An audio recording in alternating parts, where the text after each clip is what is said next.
So hello everyone, नमस्कार साथियों। स्वागत है आप सभी का एक बार फिर से डेली करंट अफेयर्स की क्लास में। और आज साथियों आप लोगों की 2 नवंबर। लेकिन साथियों आज की क्लास के अंदर हम लोग 2 दिन के करंट अफेयर्स के प्रश्नों को डिस्कस करेंगे, 1 और 2 नवंबर के। क्योंकि साथियों कल क्या है कि आप लोगों की करंट अफेयर्स की क्लास नहीं आई थी, तो आज की क्लास के अंदर हम 2 दिन के करंट अफेयर्स के प्रश्नों को डिस्कस करेंगे। लेकिन साथियों उससे पहले एक बार मैं आपको 31 अक्टूबर के करंट अफेयर्स के प्रश्नों को क्विकली रिवाइज करा देता हूँ मात्र 2 मिनट के अंदर। उसके बाद हम लोग आज के प्रश्नों की ओर बढ़ेंगे। तो जैसा कि साथियों लास्ट क्लास का था, मैंने आप लोगों को पढ़ाया था कि अभी किसने बैलन डी और पुरस्कार 2024 जीता है। तो ये साथियों पुरुषों में तो जीता है रोड्रिगो हर्नांडेज कैसकेंट ने। जबकि महिलाओं में किसने जीता था, तो एताना बोनमाती ने। अभी ग्लोबल फाइनेंस मैगजीन के द्वारा भारत के जो सर्वश्रेष्ठ बैंक का पुरस्कार है ये किसे दिया गया था, तो स्टेट बैंक ऑफ इंडिया को। किस देश के भी जो मैथ्यू वेड है, इन्होंने अंतर्राष्ट्रीय क्रिकेट से संन्यास का ऐलान कर दिया है, तो यह है ऑस्ट्रेलिया के। किस राज्य सरकार ने भी इन्वेस्टमेंट जो प्रमोशन स्कीम है इसकी शुरुआत की है, तो राजस्थान सरकार ने। नई दिल्ली जो नगर पालिका परिषद है, इसका भी जो नया अध्यक्ष है ये किसे बनाया गया है, तो केशव चंद्रा को। बाद में जो विश्व बचत दिवस है ये कब मनाया जाता है, तो बाद के अंदर साथ ये मनाया था 30 अक्टूबर को। लेकिन विश्व में जो वर्ल्ड सेविंग डे है ये 31 अक्टूबर को मनाया जाता है। अभी आईसीसी ने अपनी जो भ्रष्टाचार रोधी इकाई है यानी कि एंटी करप्शन यूनिट, इसका जो नया अध्यक्ष है ये किसे बनाया है, तो सुमति धर्मवर्धने को, जो कि श्रीलंका के हैं। अभी किसके द्वारा भारत की पहली हेली एम्बुलेंस सेवा जिसके नाम है संजीवनी, इसका शुभारंभ हुआ है, तो पीएम मोदी ने कराया इसका शुभारंभ उत्तराखंड के ऋषिकेश से। अभी जो श्री श्री रविशंकर है, इनको किस देश के द्वारा सर्वोच्च नागरिक पुरस्कार ये प्रदान किया गया है, तो फिजी के द्वारा। और लास्ट क्वेश्चन मैंने आपको पढ़ाया था कि जो जापान पैरा बैडमिंटन इंटरनेशनल है 2024, इसमें भी भारत ने कुल कितने मेडल जीते थे, तो टोटल 24 पदक जीते थे। अब आज के साथ ही हम लोग पहले क्वेश्चन की ओर बढ़ते हैं। आज के साथ ही आप लोगों से पहला क्वेश्चन पूछ रहा है कि अभी भारत और जो इंडोनेशिया है इसके बीच में जो गरुड़ शक्ति अभ्यास है, इसका जो आयोजन है ये कहां पर हुआ है, तो इसका साथ ही जो शुभारंभ है ये भी 1 नवंबर को हुई है इंडोनेशिया के जकार्ता के अंदर। करेक्ट आंसर होगा ऑप्शन नंबर बी। अब इस प्रश्न के बारे में थोड़ा ध्यान से समझिए। देखिए भी बात तो इंडोनेशिया के बीच में क्या है कि जो जकार्ता है यहाँ पर भी संयुक्त विशेष बल अभ्यास जिसका नाम है गरुड़ शक्ति 2024, इसकी शुरुआत हुई है। इस बार गरुड़ शक्ति अभ्यास का जो है ये 9वां संस्करण है। और आयोजन कब से लेकर कब तक किया जाना है, तो 1 नवंबर से लेकर 12 नवंबर तक। इस अभ्यास में भारतीय दल का जो प्रतिनिधित्व है ये पैरा रेजिमेंट के जो विशेष सैनिक हैं ये कर रहे हैं। और जबकि बाद में इस अभ्यास की शुरुआत कब हुई थी, 2012 के अंदर। अब बात करते साथियों पहले हम लोग इंडोनेशिया के बारे में, उसके बाद मैं आपको कुछ महत्वपूर्ण अभ्यास के बारे में भी रिवीजन कराऊंगा। तो पहले आप लोग मैप में इंडोनेशिया को देखिए। ये साथियों आपको जितना भी हाईलाइट पार्ट दिखाई दे रहा है ऑरेंज कलर में, ये आपका इंडोनेशिया जो कि छोटे मोटे 13,000 द्वीपों से मिलकर बना है। इंडोनेशिया की बात करें तो यहाँ के साथियों राजधानी क्या है, तो जकार्ता। मुद्रा का चलती है तो इंडोनेशियाई रुपया। और अभी यहाँ के नए राष्ट्रपति बने थे जो कि मैंने आपको पढ़ाए थे, नाम क्या था इनका, तो प्रोवोवो सुबियांतो। और ये और याद रखिएगा साथियों कि यदि आप लोगों को इंडोनेशिया की राजधानी एग्जाम में जकार्ता देखने को ना मिले तो आप लोग नू संतारा पर टिक कर दीजिएगा। अब ये अभ्यास से संबंधित क्वेश्चन था, तो एक बार हम लोग अन्य 225 सैन्य अभ्यास के बारे में पढ़ लेते हैं। जैसे कि साथी यदि आप लोगों से पूछे कि जो मैत्री अभ्यास है इसका आयोजन किन दो देशों के बीच में किया जाता है, तो भारत और थाईलैंड के बीच में। एक ओवरन अभ्यास की बात करें तो भारत और मालदीव के बीच में किया जाता है। हैंड इन हैंड अभ्यास की बात करें तो भारत और चीन के बीच में। मित्र शक्ति अभ्यास ये भारत और श्रीलंका के बीच में किया जाता है। हरिमऊ शक्ति की बात करें तो भारत और मलेशिया के बीच में। बोल्ड कुरुक्षेत्र अभ्यास के बारे में अभी मैंने आपको रिसेंटली पढ़ा है, ये भारत और सिंगापुर के बीच में हुआ है। नोमेडिक एलिफेंट की बात करें तो भारत और मंगोलिया के बीच में। शक्ति अभ्यास के बारे में पूछे आप लोगों से तो ये भारत और फ्रांस के बीच में होता है। सूर्य किरण अभ्यास ये भारत और नेपाल के बीच में, जबकि युद्ध अभ्यास ये भारत और अमेरिका के बीच में होता है। अब आज के साथ हम लोग दूसरे क्वेश्चन की ओर बढ़ते हैं। आज का दूसरा क्वेश्चन आप लोगों के सामने रहा। आप लोगों से पूछ रहा है कि अभी गुजरात के सबसे बड़ा जो वेस्ट टू एनर्जी प्लांट है, इसका भी जो शुभारंभ है ये किसने किया है? तो ये साथ जो वेस्ट टू एनर्जी प्लांट है, इसका भी जो शुभारंभ है ये हमारे केंद्रीय गृह मंत्री अमित शाह जी के द्वारा किया गया है। करेक्ट आंसर होगा आपको ऑप्शन नंबर बी। देखिए भी गुजरात का जो सबसे बड़ा वेस्ट टू एनर्जी प्लांट है, यानी कि कूड़े से बिजली बनाने वाला प्लांट, इसका जो शुभारंभ है यह भी गुजरात के अहमदाबाद के शहर के अंदर किया गया है। और शुभारंभ किया किसने? तो केंद्रीय गृह मंत्री अमित शाह जी के द्वारा। इस प्लांट से साथियों हर दिन क्या है कि 1000 टन कूड़े का निपटारा किया जाएगा। और इस प्लांट में क्या है कि हर घंटे 15 मेगावाट बिजली का उत्पादन होगा। बात करते हैं हम लोग गुजरात के बारे में। तो गुजरात का जो गठन है ये 1 मई 1960 को हुआ था। राजधानी क्या है? तो गांधीनगर। मुख्यमंत्री भूपेंद्र भाई पटेल। राज्यपाल की बात करें तो ये आचार्य देवव्रत। यदि आप लोगों से लोकसभा की सीटें पूछे तो गुजरात में 26 है। राज्यसभा की सीटों की संख्या देखने को मिलेगी आपको 11, जबकि विधानसभा की सीटें कितनी है? तो 182। और यहाँ पर साथियों जिले पूछे तो यहाँ पर 30 आपको जिले देखने को मिलेंगे। और यदि साथियों आप लोगों को याद हो तो थोड़ा रिकॉल करने के प्रयास कीजिए। मैंने आपको 28 अक्टूबर को अभी गुजरात से करंट अफेयर्स का प्रश्न पढ़ाया था। कभी प्रधानमंत्री मोदी जी ने और इनके जो स्पेनिश समकक्ष है जिनका नाम है पेड्रो सांजे, इन्होंने सोमवार को भी गुजरात का जो बड़ोदरा है यहाँ पर भी टाटा के एयरक्राफ्ट कॉम्प्लेक्स का उद्घाटन किया था, जिसमें C-295 विमानों का क्या है कि निर्माण किया जाएगा। अब आज का तीसरा क्वेश्चन देखिए। आज का तीसरा क्वेश्चन आप लोगों से पूछ रहा है कि हाल ही में किसने अभी सेफ महिला चैंपियनशिप 2024 जीती है? ये जीत रही साथियों बांग्लादेश ने। करेक्ट आंसर होगा ऑप्शन नंबर बी। अभी साथियों जो सेफ महिला चैंपियनशिप है 2024, पहले तो ये आप लोग याद रखिएगा कि इसका जो आयोजन है ये नेपाल के अंदर किया गया था। और अभी बांग्लादेश ने नेपाल को ही हराकर दूसरी बार क्या है कि जो साउथ एशियन फुटबॉल फेडरेशन है महिला चैंपियनशिप, इसका खिताब जीत लिया है। और इसका जो फाइनल मुकाबला है ये नेपाल की राजधानी जो काठमांडू है, यहाँ पर एक स्टेडियम है जिसका नाम है दशरथ स्टेडियम, यहीं पर खेला गया था। खाली आप लोग इतना ही याद रखिएगा किसको जीता किसने है, फाइनल में हराया किसे, और इसका आयोजन किया कहाँ पर गया था। तो आपको 3 ही बातें याद रखनी है। तो जीता तो बांग्लादेश ने, फाइनल में हराया नेपाल को, और इसका आयोजन कहाँ पर किया गया था? तो नेपाल के अंदर। अब आज के हम लोग चौथे क्वेश्चन क्यों बढ़ते हैं। वैसे तो साथियों आज के जितने भी प्रश्न है ये आपके काफी ज्यादा महत्वपूर्ण है। आज की क्लास सबको डेफिनेटली एग्जाम में प्रश्न देखने को मिलेगा।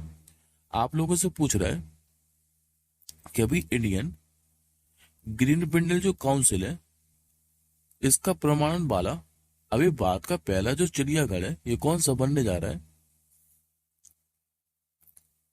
ये बनेगा साथियों दुर्गेश अरण्य प्राणी उद्यान। करेक्ट आंसर होगा ऑप्शन नंबर ए। देखिए साथियों भी हिमाचल प्रदेश के जो वनखंडी क्षेत्र है यहाँ पर बनने वाला जो दुर्गेश अरण्य प्राणी उद्यान है ये भारतीय हरित भवन परिषद यानी कि इंडियन ग्रीन बिल्डिंग काउंसिल से प्रमाणन प्राप्त करने वाला भारत का पहला चिड़ियाघर बनने वाला है। और दुर्गेश अरण्य प्राणी उद्यान की बात करें तो ये 619 करोड़ रुपए की कुल लागत से विकसित किया जाएगा। बात करते साथ हम लोग हिमाचल प्रदेश के बारे में। तो हिमाचल प्रदेश के हम लोग स्टैटिक फैक्टर को देख लेते हैं।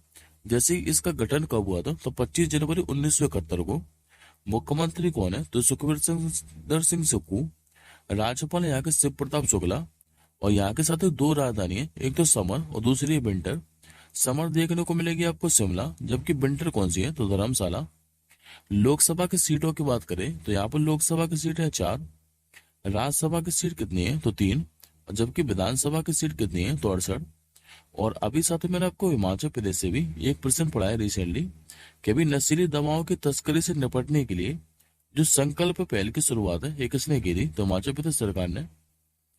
हिमाचल प्रदेश के पार्क की बात करें, नेशनल पार्क के बारे में, तो यहाँ पर साथियों 5 फेमस नेशनल पार्क है।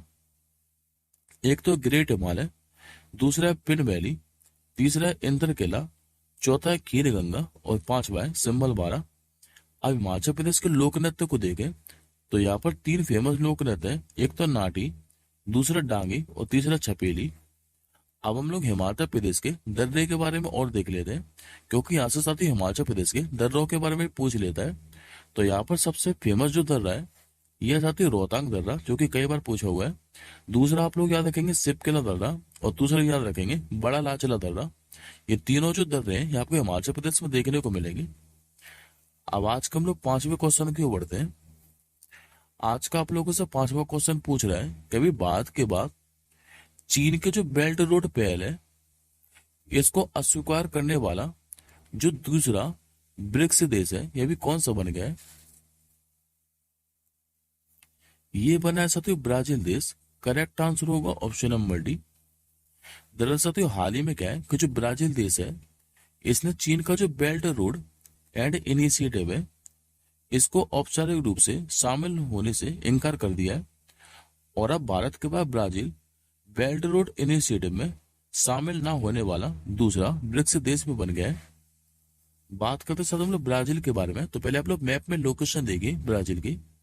ये आपको साउथ अमेरिका साथ ही कॉन्टिनेंट देखने को मिलेगा, और साउथ अमेरिका कॉन्टिनेंट के अंदर आपको जो ग्रीन कलर में हाईलाइट पार्ट दिखाई दे रहा है यह आपको ब्राजील।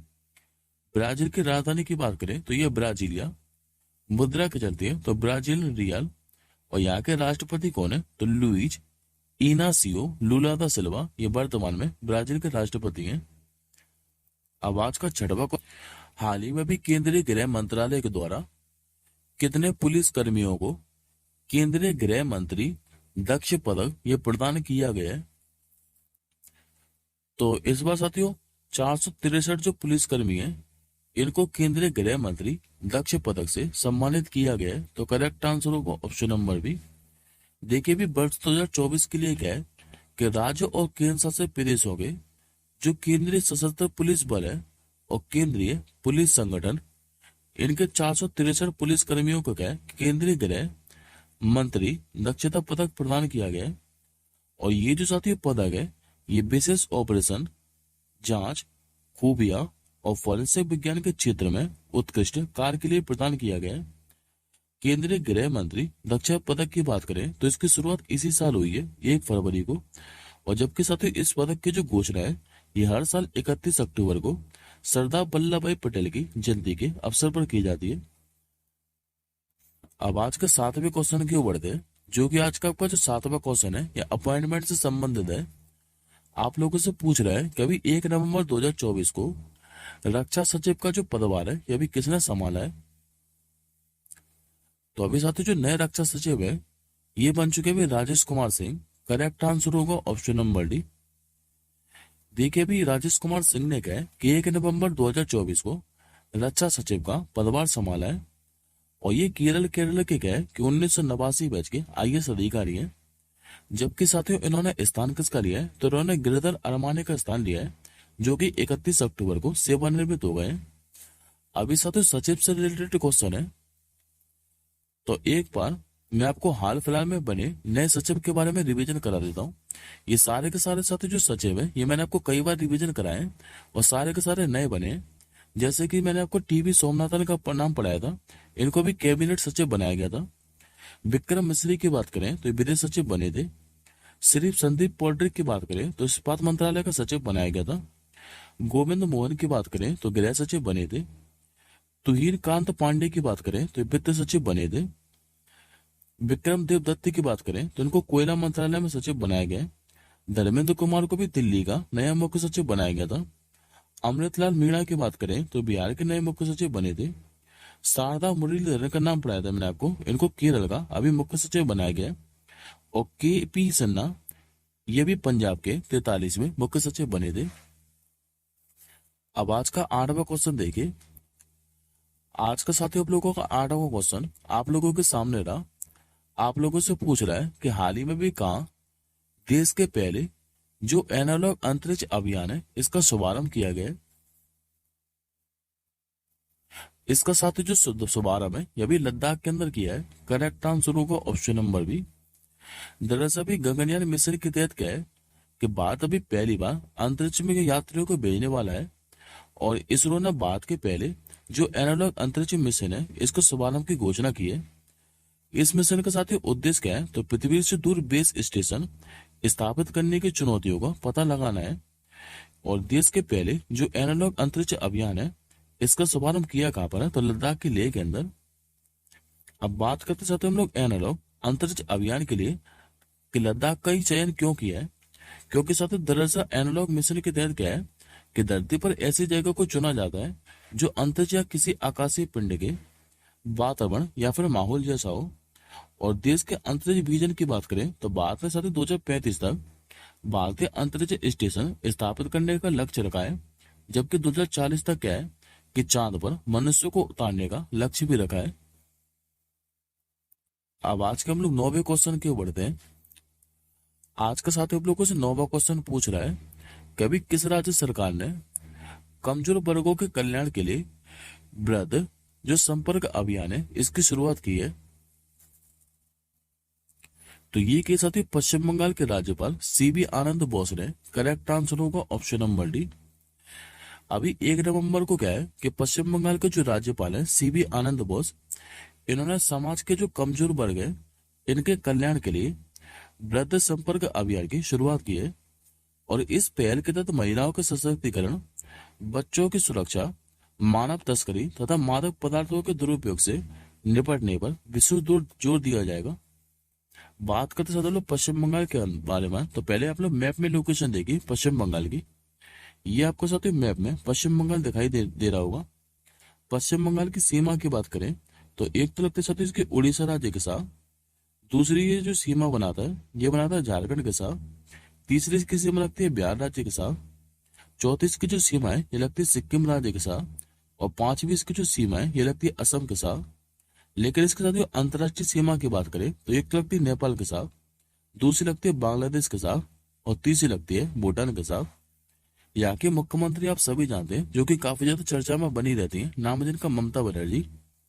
और राज्यपाल मैं आपको बता चुका हूँ जो कि सीबी आनंद बोस, जबकि राजधानी क्या है तो कोलकाता। अब आज के 10वें क्वेश्चन के ऊपर, हाल ही में भी किस देश के शोधकर्ताओं ने पृथ्वी से 5 गुना बड़ा नया ग्रह खोजा है? तो इस साथ भारत के शोधकर्ताओं ने खोजा है। करेक्ट आंसर होगा आपको ऑप्शन नंबर ए। दरअसल तो जो फिजिकल रिसर्च लेबोरेटरी है इसी के भारतीय शोधकर्ताओं ने क्या है कि अभी पृथ्वी से 5 गुना नया बड़ा ग्रह खोजा है। और इस नए ग्रह को नाम क्या दिया इन्होंने, तो TOI 6651V इस नए एक्सो प्लेनेट को नाम दिया है। और इसका द्रव्यमान की बात करें तो पृथ्वी से 60 गुना है, जबकि इसकी जो त्रिज्या है ये 5 गुना है पृथ्वी से। बात करते साथियों अब हम लोग फिजिकल रिसर्च लेबोरेटरी के बारे में। तो भारत सरकार के अंतरिक्ष विभाग के अंतर्गत ये एक अनुसंधान संस्थान है। इसकी स्थापना 11 नवंबर 1947 को क्या है कि डॉक्टर जो विक्रम साराभाई है इन्हीं के द्वारा की गई थी। और वर्तमान में इसके निदेशक कौन है, तो अनिल भारद्वाज। अब आज के हम लोग 11वें क्वेश्चन की ओर बढ़ते हैं। आज का 11वां क्वेश्चन साथी हम लोगों से पूछ रहा है कि अभी प्रधानमंत्री आर्थिक सलाहकार परिषद के अध्यक्ष का क्या नाम है, जिनका भी 69 वर्ष की आयु में निधन हो गया है? तो इनका नाम है साथियों विवेक देवरॉय। सही उत्तर होगा ऑप्शन नंबर बी। पहले साथियों आप लोग इमेज में देखिए विवेक देवरॉय को। ये रहे साथियों आपके सामने इमेज में विवेक देवरॉय। और इनका भी 69 वर्ष की आयु में क्या है कि निधन हो गया है। बात करते साथ हम लोग विवेक देवरॉय के बारे में। तो विवेक देवरॉय साथ प्रधानमंत्री आर्थिक सलाहकार परिषद के अध्यक्ष तो थे ही, लेकिन साथ में ये अर्थशास्त्री भी थे। और इनको प्रमुख विद्वान जैसे कि अर्थशास्त्र, इतिहास, संस्कृति, राजनीति, अध्यात्म और अन्य विविध क्षेत्रों में पारंगत थे। विवेक देवरॉय की बात करें तो सितंबर 2017 से ये प्रधानमंत्री की आर्थिक सलाहकार परिषद के अध्यक्ष थे। और इनको साथ ही भारत का जो चौथा सर्वोच्च नागरिक सम्मान है जिसका नाम है पद्मश्री, इससे भी सम्मानित किया जा चुका है 2015 के अंदर। अब आज का 12वां क्वेश्चन देखिए। आज का 12वां क्वेश्चन आप लोगों के सामने रहा कि अभी एक साथ 25 लाख दिए जलाने का जो गिनीज वर्ल्ड रिकॉर्ड है ये अभी कहां पर बनाया गया है? ये बनाया सकते उत्तर प्रदेश के अयोध्या के अंदर। सही उत्तर होगा ऑप्शन नंबर सी। दरअसल अभी अयोध्या में 25 लाख दिए जलाकर और 1121 वेदाचार्यों की एक साथ आरती कर कर गिनीज वर्ल्ड रिकॉर्ड बनाया गया है। अयोध्या में साथ जो सरयू नदी है, इसी के किनारे 55,000, जबकि 55 घाटों पर 25,12,585 दीपों को जलाया गया है। और इस दीप उत्सव कार्यक्रम में यूपी के जो मुख्यमंत्री योगी आदित्यनाथ और संस्कृत जो मंत्री गजेंद्र सिंह शेखावत ये भी शामिल थे। अब साथ ही मैं आपको हाल फिलहाल के अंदर कुछ अन्य रिकॉर्ड भी पढ़ा देता हूँ जो कि 2024 के अंदर ही बनाए गए। जैसे कि 1 जनवरी 2024 को गुजरात में 50,000 से अधिक लोगों के द्वारा एक साथ सूर्य नमाज कर करके गिनीज वर्ल्ड रिकॉर्ड बनाया गया था। और 2024 में भी ग्वालियर के अंदर, जो कि मध्य प्रदेश का है, यहाँ पर 1500 से अधिक लोगों ने तबला बजाकर वर्ल्ड रिकॉर्ड भी बनाया था। अब आज के हम लोग आखिरी क्वेश्चन की ओर बढ़ते हैं, जो कि आज का आपका 13वां क्वेश्चन है। आप लोगों से पूछ रहा है कि अभी किसने major rolling now Bob Khathing वीरता संग्रहालय का उद्घाटन किया है। ये कह सकते रक्षा मंत्री राजनाथ सिंह के द्वारा। सही उत्तर होगा ऑप्शन नंबर सी। अभी हमारे जो रक्षा मंत्री हैं राजनाथ सिंह जी, इन्होंने 31 अक्टूबर 2024 को सरदार वल्लभ भाई पटेल की प्रतिमा और major rolling now Bob Khathing वीरता संग्रहालय का उद्घाटन किया है। और इसका स्थान कहाँ पर है, तो अरुणाचल प्रदेश के तवांग जिले के अंदर इसका उद्घाटन हुआ है। रोलिंग नाउ खातिंग की बात करें तो इन्होंने सतत तवांग में पहली सशस्त्र सेना का नेतृत्व किया था और द्वितीय विश्व युद्ध में उनकी भूमिका के लिए उन्हें ब्रिटिश सरकार के द्वारा मिलिट्री क्रॉस से भी सम्मानित किया गया था। 1957 में भारत सरकार के द्वारा इन्हें पद्मश्री से भी सम्मानित किया गया था। और खातिंग अपने देश के राजदूत के रूप में सेवा करने वाले पहले आदिवासी भी थे। ये आज के साथ आपका क्वेश्चन ऑफ द डे है। इस प्रश्न का आंसर आप लोग मुझे कमेंट बॉक्स के अंदर बताइएगा कि निम्नलिखित में से कौन अभी मिजोरम के नए मुख्य सचिव बने हैं। इस प्रश्न का आंसर आप लोग मुझे कमेंट बॉक्स के अंदर बताइएगा। और जो भी साथियों आप लोगों का क्वेश्चन छूटा हुआ है, आप लोगों के 2 प्रश्न और छूट रहे हैं, उनको मैं आपको नेक्स्ट क्लास के अंदर कवर कराऊंगा, यानी कि कल। अब हम जल्दी मिलेंगे अगली क्लास के साथ ही। तब तक के लिए जय हिंद, वंदे मातरम।